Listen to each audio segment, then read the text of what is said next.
I was only able to talk to him for 10 minutes, but it felt good 10 minutes, and I was just crying the whole talk. And it felt good to hear his voice, y'all. Y'all don't understand. Oh my God, I'm tearing up. I touch that 5 for you. I do that 3 but times again. I testify for you. I told I like you, that bitch. I do it all and I'm around. You scared to do it. I'm not.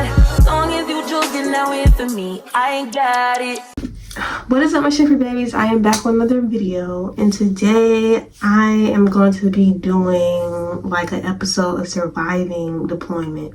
This will be part 1. I'm going to be letting y'all know the update, how it's been going, all of that. So before we get into the video, don't forget a thumbs up, subscribe to my channel, and get out or anything. Let's get it. Okay, y'all, I know I look rough. I was like, what's the point of getting dressed up? I mean, because it's literally no point. I'm giving y'all literally the raw and how I am literally right now. So yeah, and I like being in this little spot right here. I just feel like it's just like kind of like my escape or whatever. But I'm gonna really get into it, y'all. I'm gonna start back from Tuesday, the day before he actually went. When I went to go visit him on the ship, because I really did not want him to have duty, y'all. Duty means he stays the night on the ship and he has watch, all that stuff. I did not want him to have duty that day. I was so mad when he told me he had duty, but it was like they're gonna let the families come visit them and all that stuff. So I went to go visit him on Tuesday, and when I spent the day with him, I literally wanted to cry so bad because it just kept getting closer and closer, and I kept trying to cheer up. I'm sitting here keep looking at him. His face looks so sad because Anthony, he's like a hard person. Like, he tries to not show his emotions, any of that, and I'm sitting here looking at him and he looks so sad, like, oh my God. And then I'm just trying to cheer myself up. We tried to watch funny things, all that stuff. It was just like, it was not really working, but it was working at the same time. We were trying. And then it was time for me to go. And when I tell y'all, the walk to like the front of the base, I was bawling. Like, I was bawling. Like, I was crying. I was crying so much. And then we gave each other a hug. And then the hug, like, we just didn't want to let go. And then, y'all, I went home. I was texting him the whole time I was going home. And then when I went home, we only got to talk for 30 minutes because he said that they told him that he was not going to have to stay and watch, but then he had to check in after the 30 minutes we talked, and they said he had to stay and watch, so we didn't even get to talk for the rest of the night. And he usually puts me to sleep every time he has duty. He talks to me till I fall asleep. So that was a bummer. And the next day he had to leave, officially leave, and it was like, oh my God. Like, when he told me he had to leave at 8, 9 in the morning, and at 7, I woke up at 7 because I did not want to miss, like, you know, his last text or call if he was able to call me or anything. So he left, and I was like bawling, y'all. I was crying, everything. And I just like, oh my God. But he didn't leave all the way. I thought he did, but he didn't leave. So I decided to join Facebook group chats, like, you know, people who's going through the same thing as me. I've been talking to a lot of people. A lot of people have been going down this road for a lot of times already. Some people, this was their first one just like me, and some people, their husbands actually left the same day as mine.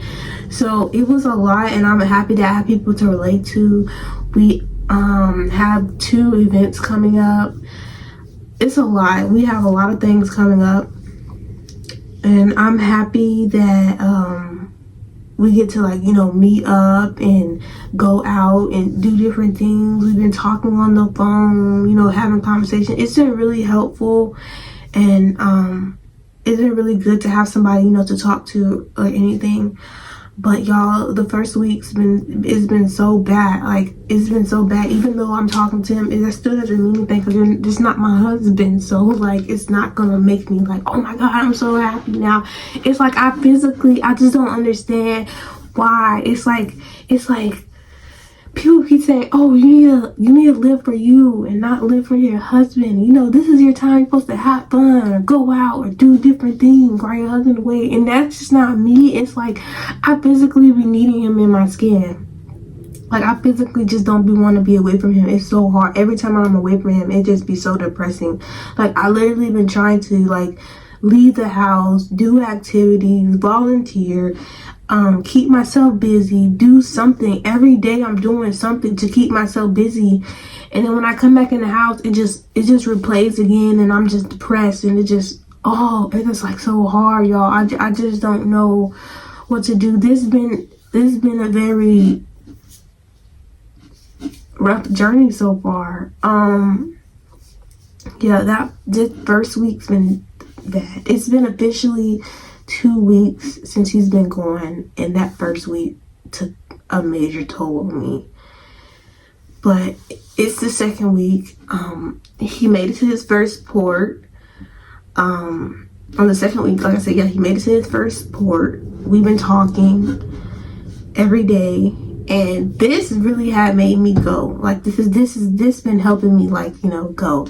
And like, if I was able to hear his voice or talk to him every single day that he's on deployment, I feel like the deployment would have been way more better. But like, not being able to know where he's at, not being able to hear his voice, not being able to talk to him, no shape, way up form, it's hard because you don't know what's going on. And I'm sitting here, and I like to know what's in the know.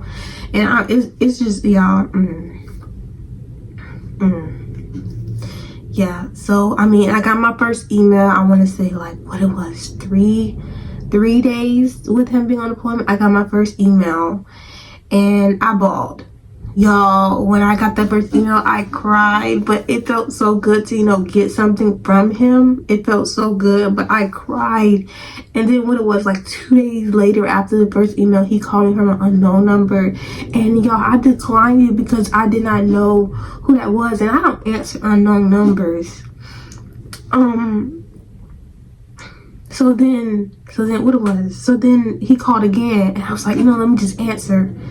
And it was him, and I'm so happy that I answered. I'm so happy that he called back, because I would have missed that call. And I was only able to talk to him for 10 minutes, but it felt good 10 minutes, and I was just crying the whole talk. And it felt good to hear his voice, y'all. Y'all don't understand. Oh my God, I'm tearing up. Y'all don't understand. It feels really good. It felt really good to hear his voice and see how he's doing and everything. And y'all, what's making it worse is he telling me that he's taking it hard too. Like, he told me that he don't even know if he really wants to be in anymore. Like, if he telling me that means it has to be bad, because my husband told me that he wants to be in for 20 plus years, and if it's that bad for him, then that means something is going on. And I don't want him to get out of something that he really wanted to do throughout his whole life because of something. So, because of deployment or whatever he's going through, I really gonna have to sit down and talk to him and see what he want to do. But if this is something that he really want to do, I don't want him to get out because how he's feeling, because it's only temporary. The deployment is only for a little short time, and then he gets to come back. So, yeah. But, I cried when I got that phone call, but I'm so happy now. I've been talking to him for the past week. They're currently stuck in their first port right now, so I get to talk to them for a good amount of time, probably like over a month or so. But their ship is broke right now, and they have a month to fix it. If they don't fix it, they might be coming home, so that's kind of good news. Not good news, the ship is broke, but good news, they might be coming home. So I'm hoping. But it's been a tough ride, I'm not gonna lie.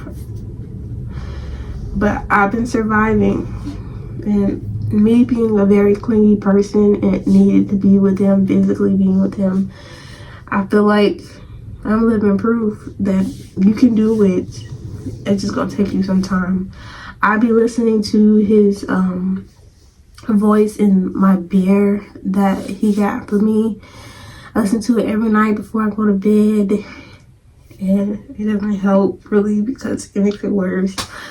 And then like his scent is on the bear, so that's even more worse. And then it's like everything in the house reminds me of him, so it makes it worse. Like every time I come home from something and I come home and he's not here, that makes it worse, and it just makes me sad. But I have to remember, I can't do that. I can't just keep being sad that he's gone. I have to get up and I have to, you know, do things. I can't keep being sad that he's gone, because I feel like it's gonna only go slower for me. It's gonna only be like slower and everything. So I have to be okay. But like, who's to say, like, after he actually finally leaves his first port, I'm back to the same way I am before, like the depressed and all that. I've been going and okay now because I'm talking to him. But yeah, I don't know, y'all, but that's really how it's been going so far. That's the 2-week update. It hasn't even been a whole month, y'all, and this is already going for me. So let me know if y'all want me to continue doing this series of surviving deployment, especially because this is my first one. But if you enjoyed this video, don't forget to give it a thumbs up, subscribe to my channel, and get a bell ring ding ding. Bye, y'all.